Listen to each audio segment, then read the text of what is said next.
इस खूबसूरत आराधना के लिए जो हमने मिलकर करी है। मैं दुनिया में बहुत सी जगह आराधना के विषय में सिखाता हूँ, पढ़ाता हूँ, और एक बात सबको बताता हूँ, हर आराधक को जो वर्शिप लीडर बनना चाहते हैं, मुझसे कोई पूछने लगा कुछ दिनों पहले मैं एक सेशन में था कई खादिमों के साथ, तो मुझसे पूछ रहे थे कि भैया ऐसी आराधना कैसे करें कि जब हम आराधना लीड कराएं तो लोग रोने लगे, घुटनों पर आ जाएं। ये कैसे होती है? क्योंकि हमने देखा है कुछ लीडर्स को कराते हुए आराधना, ये आराधना कैसे लीड कराते हैं जिसमें लोग घुटने पर आ जाएं। तो मेरा जवाब बड़ा बस सिंपल था। मैंने कहा तो बड़ा आसान है। तो उन्होंने कहा ये कैसे करना चाहिए? मैंने कहा बहुत आसान है, आप ये करने लगी। हम कई बार कोशिश करते हैं कि दूसरा आराधना करे जब मैं करा रहा हूं, उसकी जरूरत ही नहीं है, कोई जरूरत नहीं है। आप आराधना करिए जो आपको देख रहा है। अगर आपकी आराधना में सच्चाई है, आपकी आराधना खुदा की रूह की अगुवाई में हो रही है, मैं इस बात की गारंटी दे रहा हूं कि आगे वाला अपने आप आराधना करेगा। आमीन, आमीन, आमीन। मैं और आप बहुत से कॉमेडी रील्स देखते हैं, है ना? वो आपसे नहीं बात कर रहा होता है, फिर भी जब आप रील देखते हैं आप घर में बैठे बैठे मुस्कुरा रहे होते हैं। इसलिए आजकल बहुत बड़ा जमाना है, हम अपने पड़ोस में बैठे अपनी बीवी से कम बात करते हैं, रील से ज्यादा करते हैं, है ना? सच्चाई है ये हम लोग की। हम इंसानों से कम हमने बात करना चालू कर दिया है, फोन से ज्यादा। पर देखिए वो आपको हंसा देता है, वो आपको रुला देता है। क्यों? क्योंकि जो उसमें कुछ कर रहा है वो बड़ी शिद्दत से कर रहा है। आप शिद्दत से आराधना करिए और आपके चौगिर्द जो बैठे हैं वो आराधना से भर जाएंगे। मैं आज खुदा के कलाम से एक बड़ी खास बात आपके साथ बांटूंगा, और जब ये बांट रहा हूँ तो सच्चाई के साथ आपके सामने रखूंगा।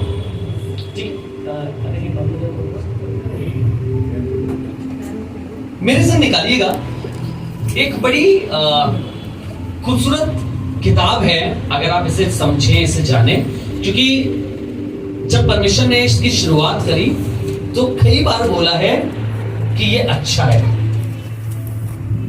जितने लोग बाइबल पढ़ते हैं वो समझ गए होंगे। ये अच्छा है। पर इसको मैं पढ़ रहा था गुजरे दिनों में, and God started speaking to me. खुदा आपने मुझसे बातचीत करना चालू करा। और मैं इस वाली बात पे यकीन रखता हूं, जब खुदा कोई बातचीत करता है तो वो बड़ी पावरफुल होती है। अगर वो कुछ रिवील करता है तो बड़ा पावरफुल होता है। हम लोग कुछ जब इसके बारे में पढ़ते हैं, जब जेनेसिस उसका 2 बाब उसकी 7वीं से 8वीं आयत तक जब अभी चलेंगे उसमें, तो आपको मालूम है कि परमेश्वर ने रचना करना चालू किया उत्पत्ति में। ठीक है, हम सबने पढ़ा ना। हमने उसने रचना करना चालू किया, चीजों को बनाना चालू करा। उसने आसमान और जमीन को बनाया, पेड़ पौधों को बनाया, उसने पानी में रहने वाले जीव जंतु को बनाया, उसने जमीन पे रहने वाले जानवरों को बनाया, उसने पक्षी को बनाया, एंड ही क्रिएटेड एवरीथिंग, है ना? और उसके बाद उसने एक खूबसूरत एक अदन की वाटिका उसने करी, और उसके बाद उसने किसको बनाया? छठे दिन। उसने कैसे बनाया? छठे दिन मिट्टी में से बनाया। आपको इसमें कुछ बताना चाहता हूं। मैं रीड कर रहा था, मैं पढ़ रहा था, और मुझे ऐसे लगा जैसे खुदा की रूह ने मुझे कहीं पे लाके रोका। बहुत कॉमनली आपसे एक बात बताना चाहता हूं। वाटिका जब परमेश्वर ने पहले दिन से बनाना चालू करा, सब कुछ बनाना चालू करा, तो लिखा है, ये परमेश्वर ने बार बार बोला ये अच्छा है। आपने पढ़ा है ना? ऐसे लिखा है ये अच्छा। It means everything that was prepared was beautiful। उसके बाद उसने आदम को कहां बनाया? यही हमें और आपको लगता है। कॉमनली किसी से पूछे आदम कहां बनाया गया? आदम की वाटिका। पर क्या सचमुच ऐसा है? मेरे साथ पढ़िएगा इसका 2 बाब उसकी 7वीं और 8वीं आयत को। कुछ आज इससे ही आपसे बात करना चाहूंगा। दूसरा बाब, उत्पत्ति दूसरा बाब उसकी 7वीं और 8वीं आयत को पढ़िए जी। तब यहोवा परमेश्वर ने जी आदम को भूमि की मिट्टी से रचा। आदम को भूमि की मिट्टी से रचा, और उसके नथनों में जीवन का श्वास फूका। और उसके नथनों में जीवन का श्वास फूका। और आदम जीवित प्राणी बन गया। और आदम जीवित प्राणी बन गया। और यहोवा परमेश्वर ने पूर्व की ओर, और यहोवा परमेश्वर ने पूर्व की ओर आदम में एक वाटिका लगाई। आदम में वाटिका लगाई, और वहाँ आदम को, जिसे उसने रचा था रख दिया। क्या लिखा है? सो एडम वॉज नॉट क्रिएटेड वहां पर। आदम जो अदन की वाटिका है, जो बड़ी खूबसूरत है, बड़ी शानदार लग रही है, जहां पे हरियाली है, जहां पे खूबसूरती है, जहां पे जानवर एक दूसरे को काटते नहीं है, जहां पे कोई किसी का शिकार नहीं कर रहा है, जहां पे फल लगे हैं, क्योंकि आपको याद होगा उसने कहा कि यहाँ पे जितने भी फल हैं उन सबको तू खा सकता है सिवाय इसका मतलब वो जगह खूबसूरत है, फलवंत जगह है, सब कुछ है बहुत आयत से। पर ध्यान दीजिएगा, प्रभु जी ऐसा क्यों आप कर रहे हैं कि आप आदम को वहां नहीं बना सकते? क्या आदम को आप वहां नहीं बना सकते हैं? आप बाइबल में साफ लिखा, इसकी दूसरे बात को पढ़ेंगे जब 7वें में लिखा है उसने आदम को बनाया, उसमें सांस फूकी, उसको जीवित करा, और लिखा है उठाकर तब परमेश्वर ने उसको वहां। तो आदम का क्रिएशन कहीं और हुआ। समझने की कोशिश करिएगा। हम कई बार इस बात से दुखी होते हैं कि हम सोने का चम्मच लेके पैदा नहीं हुए, है ना?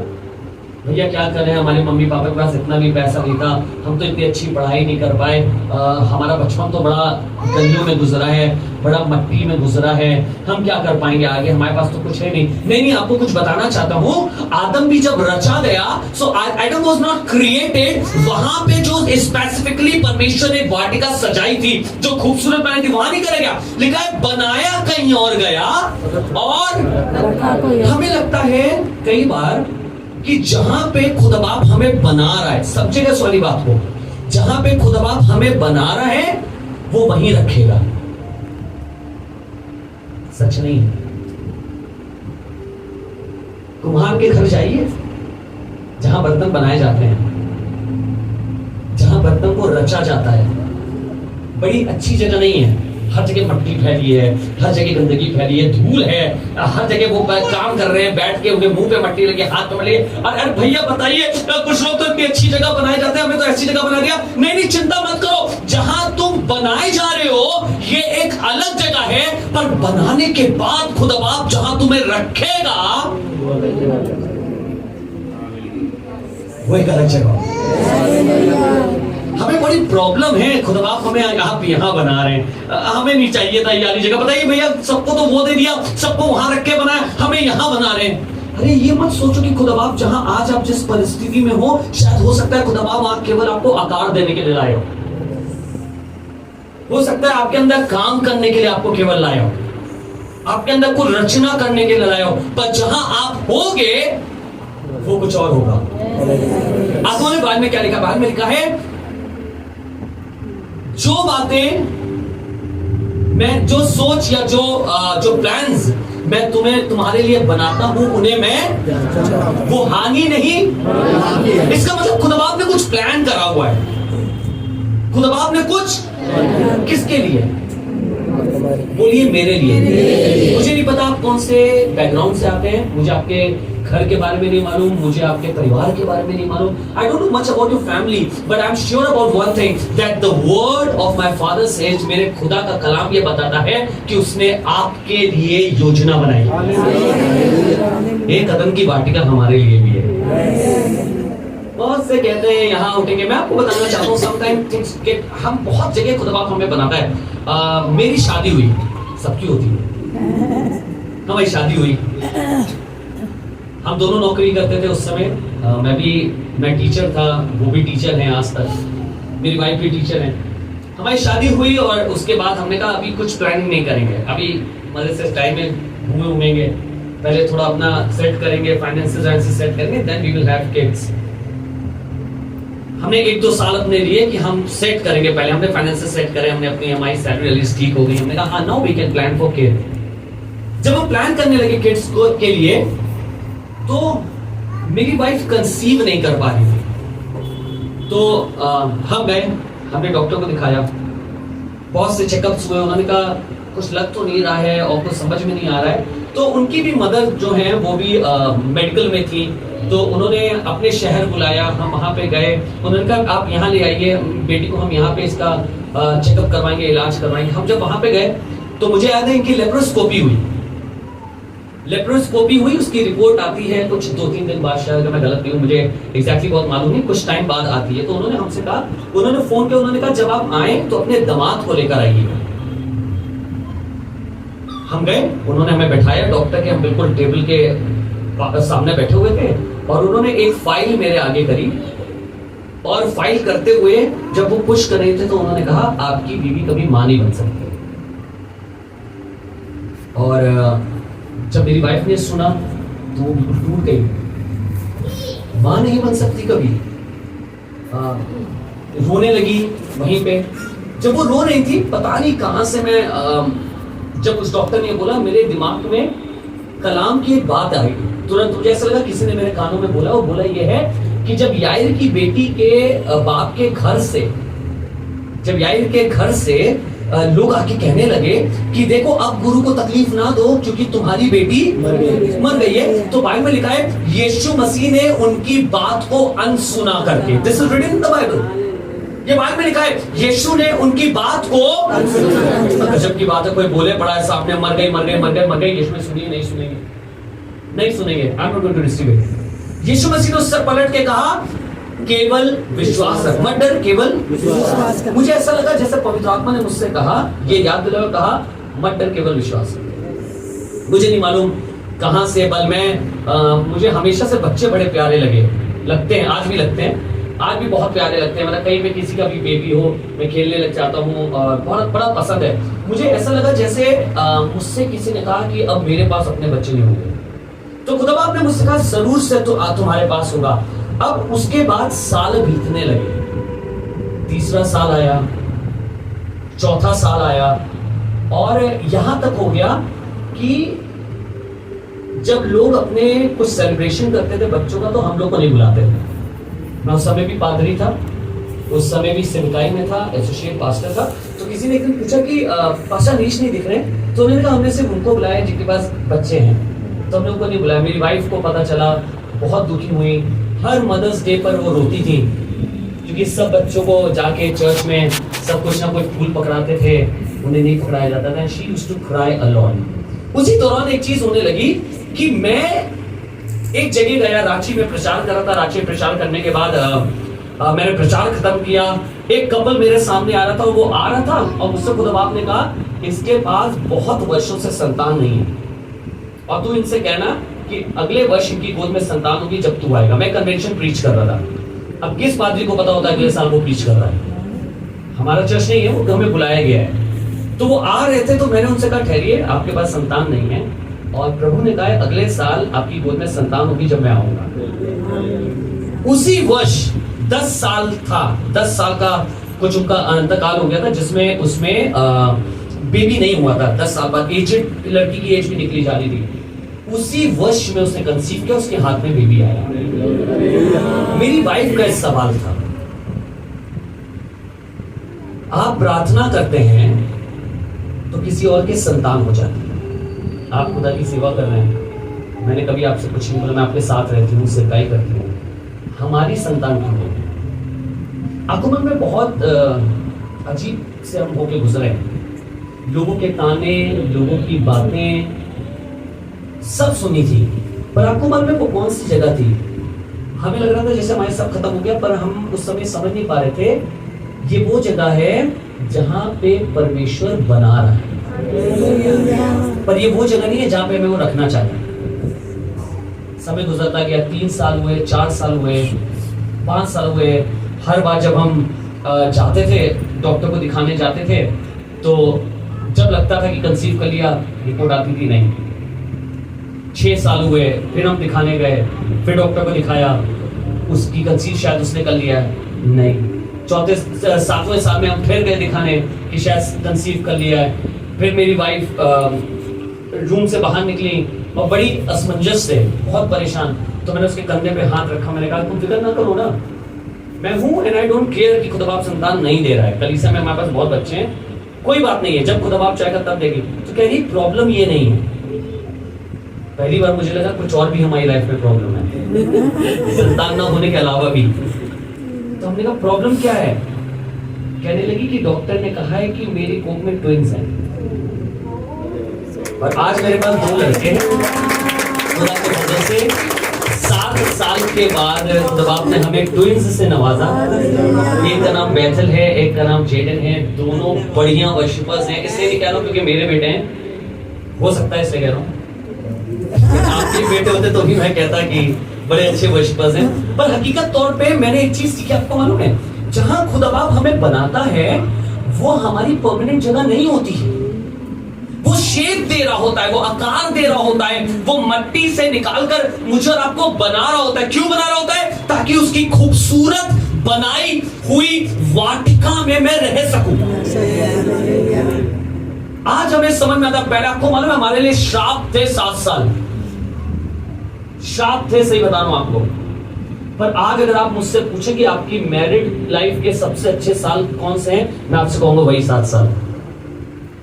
इसलिए नहीं कि बच्चे परेशान कर रहे हो, इसलिए नहीं, इसलिए क्योंकि आज मैं उन 7 सालों के विषय में लोगों को बताता हूं और मैं 70 साल तक बताता रहूंगा।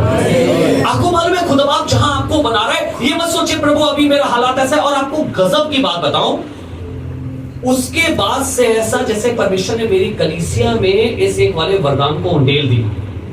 मतलब जिसके संतान नहीं होती थी उनसे लखनऊ में बोला जाता था पास्टर अनीश के चर्च चले जाओ, तो हमने कह दिया हमारा बच्चा चर्च है।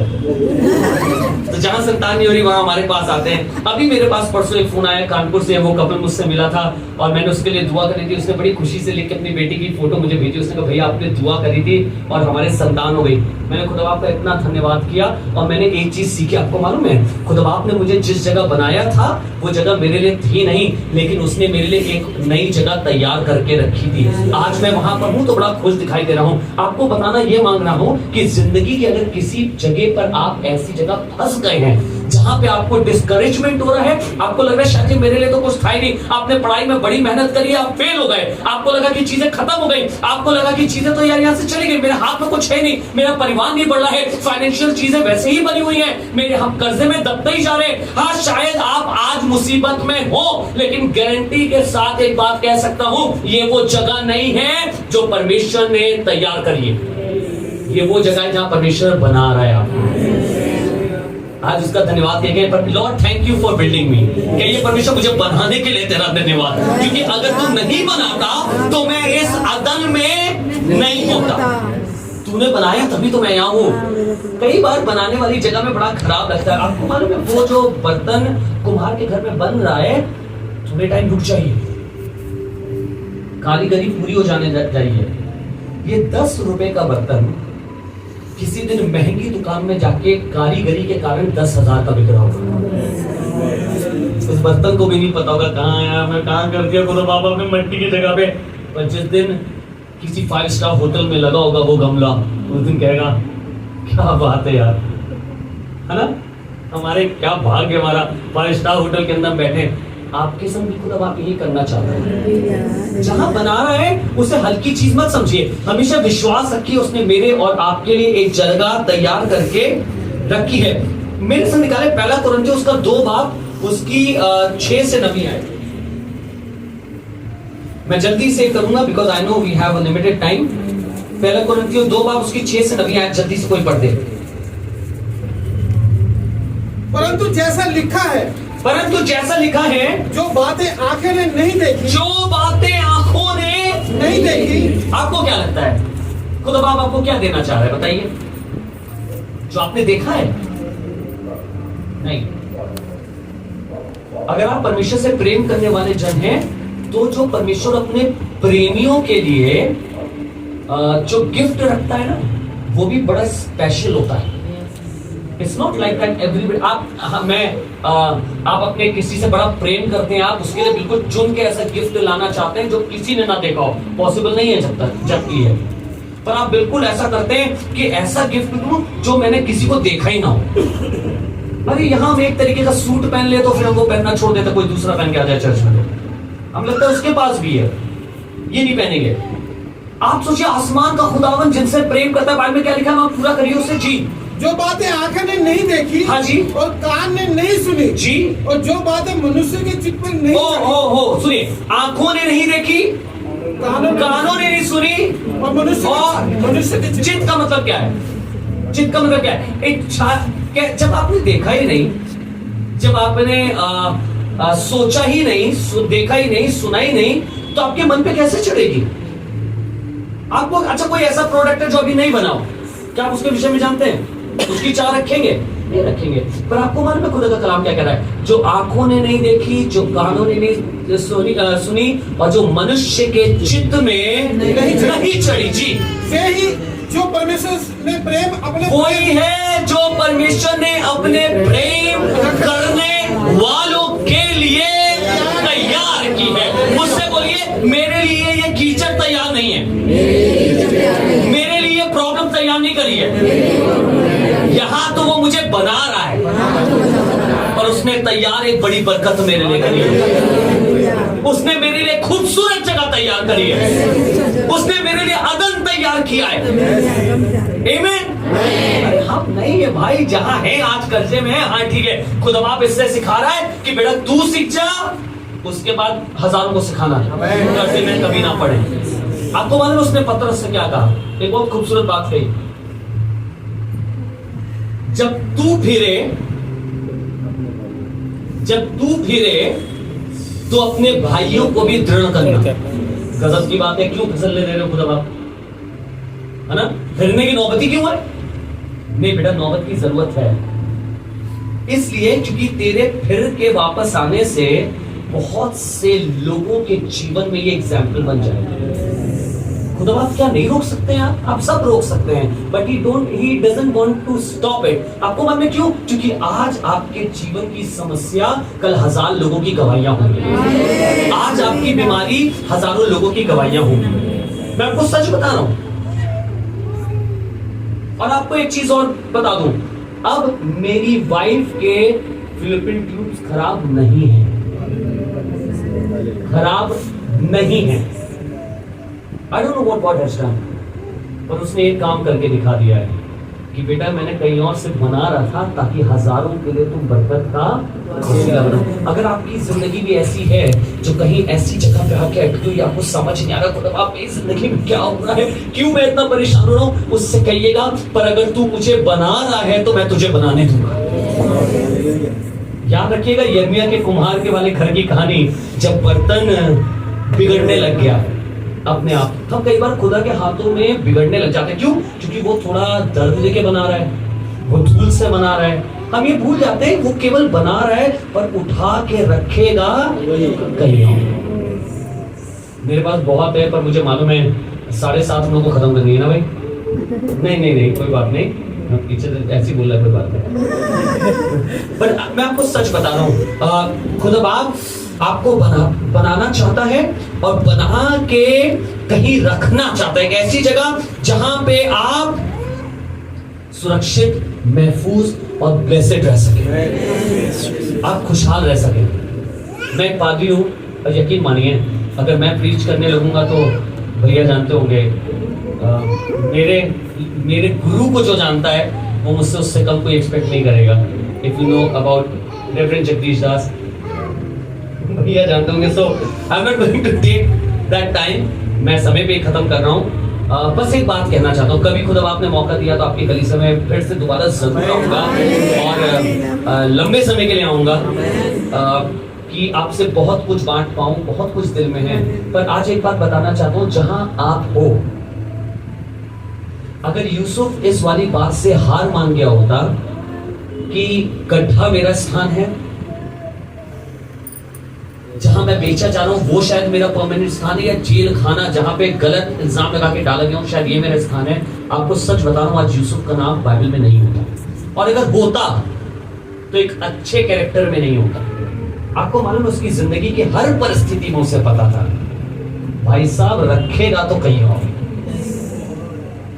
जब वो गड्ढे में था कहता उसने मुझे बोला है तेरे बाप और तेरी माता और तेरे भाई तुझे दंडवत करें, कह रहे गड्ढा हो ही नहीं सकता मेरा स्थान। उसके बाद वहां से क्या बेचे जाने में वहां खड़े होकर सोचने लगा, कहने लगा मैं बेचा जा रहा हूं, या तो हो ही नहीं सकता ये स्थान मेरा जहां मैं बेचा जा रहा हूं। उसके बाद गलत इल्जाम लगा के पोतीफर की बीवी ने उसे बंदी गृह में डलवा दिया। वहां भी सोचा होगा ये भी नहीं हो सकता, क्योंकि खुदा ने मुझसे कहा है मेरे भाई मेरे सामने दंडवत करेंगे। वो उम्मीद लगाए रहा और पवित्र आत्मा उसके संग लगा रहा। खुदा के में लिखा है खुदा का रूह उसके साथ रहा। और आपको मालूम है कहां पे जाके उसका अंत हुआ? सिंहासन पर। फिर क्यों थे तुम गड्ढे में? फिर क्यों थे तुम? बेचे क्यों गए थे? फिर उसके लिए कैसे तुम बंदी गृह में थे? उसने इसका जवाब दिया। उसने अपने भाइयों से कहा, मुझे यहां लाने वाले तुम नहीं। किसको मालूम है वो पूरी? मुझे यहां लाने वाले तुम नहीं, वरण परमेश्वर है। मेरा खुदा है। था मैं कभी गड्ढे में, था मैं कभी बेचने वाली जगह, बिकने वाली जगह पर, था मैं कभी बंदी गृह में, बट आई ऑलवेज न्यू, मुझे हमेशा पता था वो मेरी परमानेंट जगह नहीं है। खुदा ने कुछ बड़ा सोच के रखा है। आज अपनी परिस्थिति में कहिए, ये मेरी परमानेंट जगह नहीं है। अपने आपको बताइए, कहिए ये मेरी परमानेंट जगह नहीं है। जहाँ मैं परमेश्वर ने कुछ बड़ा रखा है। अगर मेरी कोई ऐसी बहन है या कोई आपको ऐसा मिले जो इस समस्या से गुजरे ना, जिससे हम होके गुजरे हैं, आज बड़े खुश हैं। आज हमसे 7 साल के बारे में पूछेगा, हम आपको 7 घंटा बैठ के बताएंगे। आज पूछेगा, अगर कोई आपको ऐसा मिले तो उससे एक बात जरूर जाके कहिएगा। अगर वो खुदा से प्रेम करने वाला जन है, विश्वासनीय है, तो उससे कहिएगा, ये तुम्हारी परमानेंट जगह नहीं है। खुदा तुमको बना रहा है ताकि उसके बाद खुदा तुम्हें कहीं और रखे। आमीन। आइए दुआ करें। Let's pray. Thank you Jesus. धन्यवाद यीशु, धन्यवाद यीशु, धन्यवाद धन्यवाद। पिता परमेश्वर, धन्यवाद करते हैं कि आप हमें बनाने वाले परमेश्वर। कई बार हम बहुत डिस्करेज हो जाते हैं पिता, अपनी प्रेजेंट सिचुएशन को देखकर, अपनी आज की परिस्थिति को देखकर, पर हम ये भूल जाते हैं कि तू केवल हमें बना रहा है। आपने उससे पहले कि आप हमें बनाते, आपने एक बड़ी तैयारी करके रखी है प्रभु। आपने एक बड़ी जगह की रचना करके रखी थी।